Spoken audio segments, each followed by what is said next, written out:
बिस्मिल्लाहिर्रहमानिर्रहीम। अस्सलाम वालेकुम स्टूडेंट्स। आज हमारा लेक्चर नंबर जो है वो 23 है।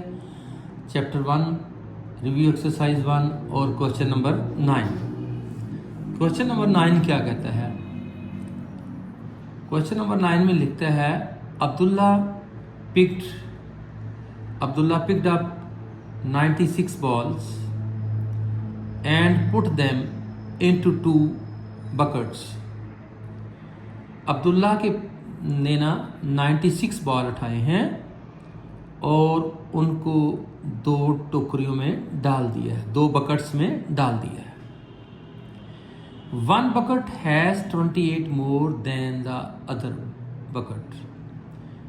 उसने क्या किया है, एक बकेट में दूसरी बकेट की निस्बत 28 ज़्यादा बॉल डाल दिए। एक में 28 ज़्यादा डाले हैं, टोटल 96 थे, कुछ एक में डाल दिए, कुछ दूसरी में डाल दिए। जो दूसरी में डाले हैं उसने 28 बॉल जो हैं पहले वाले से ज़्यादा डाले हैं। एक में यानी एक बकेट में 28 बॉल ज़्यादा है। How many balls were in each bucket, तो हर बकेट में कितने बॉल होंगे। बहुत इजी क्वेश्चन है। सपोज कर लेते हैं कि पहली बकेट में जो बॉल हैं वो एक्स है, तो दूसरी में चूंकि 28 ज़्यादा हैं तो दूसरी में होंगे x + 28। Let balls in 1 bucket be is equal to x, then balls in other bucket is equal to x + 28, क्योंकि एक में 28 ज़्यादा है। एक में अगर x है तो दूसरे में भी x + 28 हो गई। अब ये दोनों बकेट्स में जो बॉल है ये और ये, इनका जो सम है वो बनता है 96। x plus into x plus 28, दोनों बकेट के बॉल अगर हम प्लस कर लें तो वो टोटल बनते हैं 96। x plus into x plus 28 is equal 96। अब ब्रैकेट ब्रेक कर दी तो ये बना x plus 28 is equal to 96। x plus x मिलकर हो गए 2x, ये 1x ये है, 1x ये है, ये 2x हो गए प्लस होकर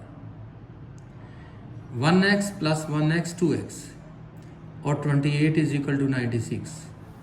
28 उधर जाकर माइनस हो जाएंगे 96 में से, 96 माइनस 28 और 68 बचेंगे।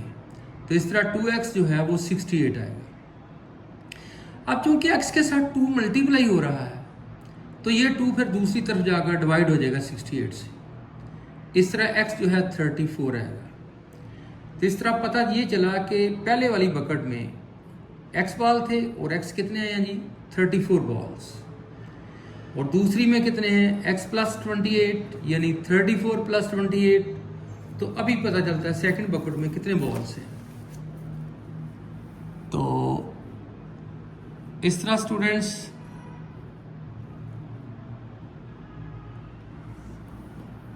दस balls in 1 bucket is equal to x, और x आया है 34।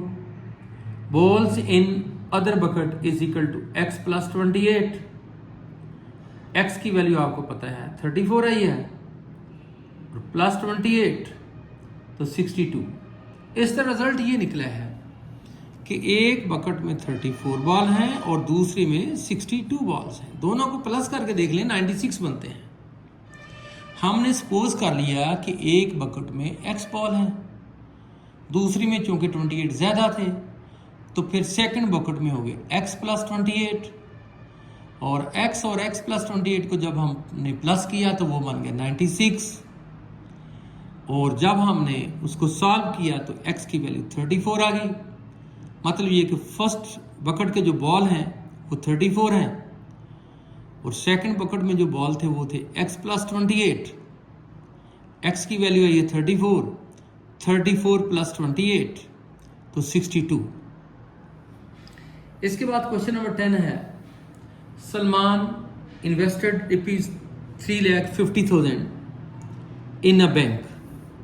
सलमान ने पैसे बैंक में डिपॉजिट करवाए हैं 3,50,000 which paid simple profit at the rate of 7 and 1/4% per annum. पर annum मीन सालाना, सालाना जो उसको प्रॉफिट मिलेगा बैंक की तरफ से वो 7 and 1/4% होगा, यानी 100 रुपये के पीछे उसको 7 रुपये और 25 पैसे मिलेंगे, 1/4 25 पैसे। तो कहता है फिर क्या हुआ, after 2 years the rate was increase to 8% per annum.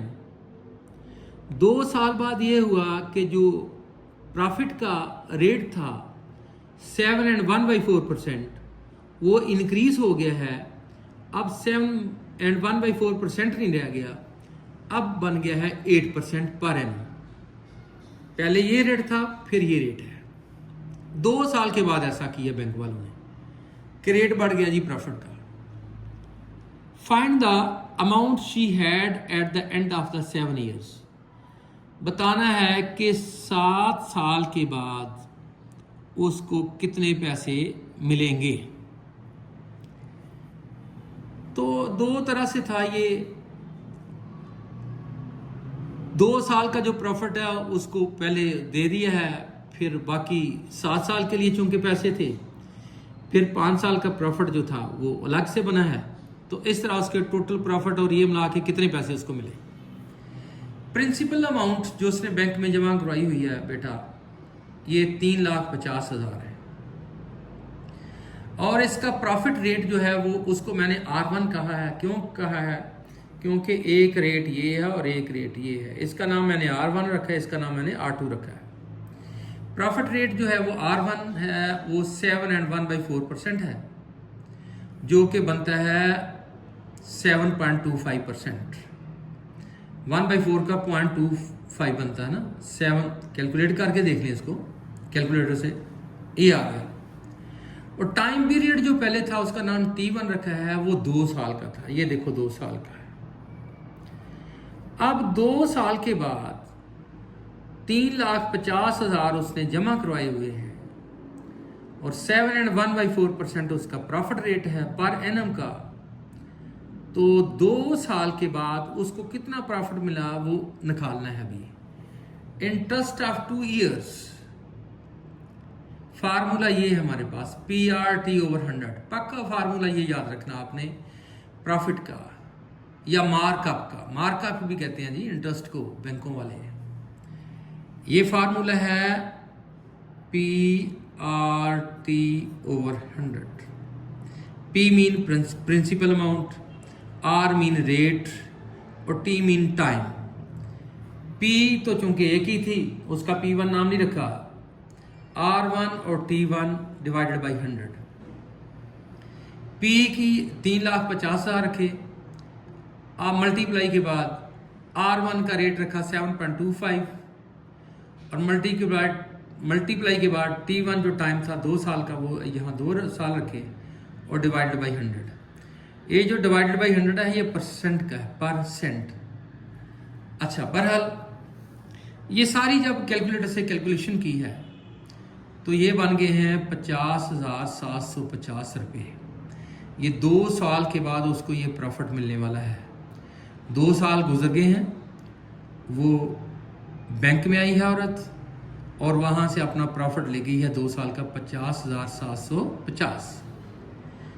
अब अगेन के लिए बैंक वालों ने उसको बता दिया कि भाई आपका प्रॉफिट रेट बढ़ गया है, अब आपको 7 1/4% नहीं मिलेगा बल्कि आपको 8% मिलेगा। टाइम जो है T2 उसका नाम रखा है, पहले T1 था। टोटल 7 ईयर थे बचे, ये देखो 7 ईयर, 2 साल हो गए हैं बीच में से, तो बाकी 5 साल बचे हैं। 7 - 2 टाइम T2 जो है हमारा वो है 7 - 2 = 5 ईयर्स। इंटरेस्ट ऑफ 5 ईयर्स, और 5 ईयर का इंटरेस्ट क्या है? PR2T2/100। फार्मूला वही है PRT/100, लेकिन अब अगले रेट का नाम हमने R2 रखा है, अगले टाइम का नाम हमने T2 रखा है। पहले T1 था 2 साल का, अब T2 जो है वो 5 साल है। यहाँ प्रिंसिपल अमाउंट वही 3,50,000 आएगा, R2 की जगह पर 8 आएगा और T2 की जगह पर 5 साल आ जाएंगे और 100 पे डिवाइड हो जाएगा। तो देखते हैं जी क्या बना कैलकुलेशन के बाद।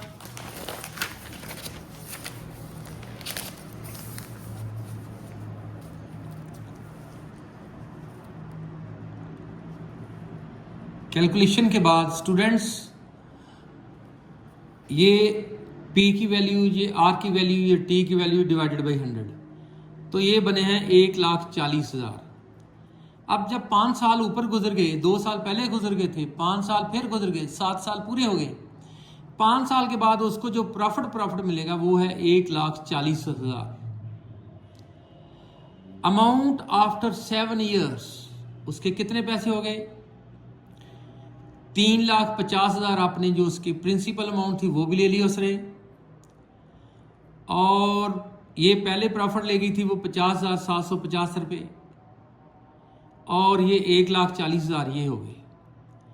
तो इस तरह टोटल पैसे जो बने वो 5,40,750 है।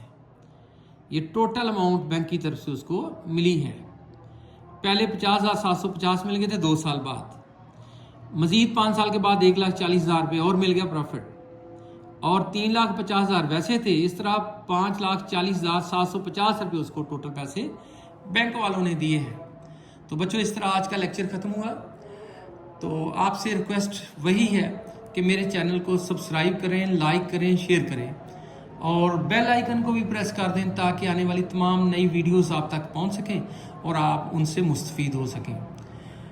खुदा हाफिज़।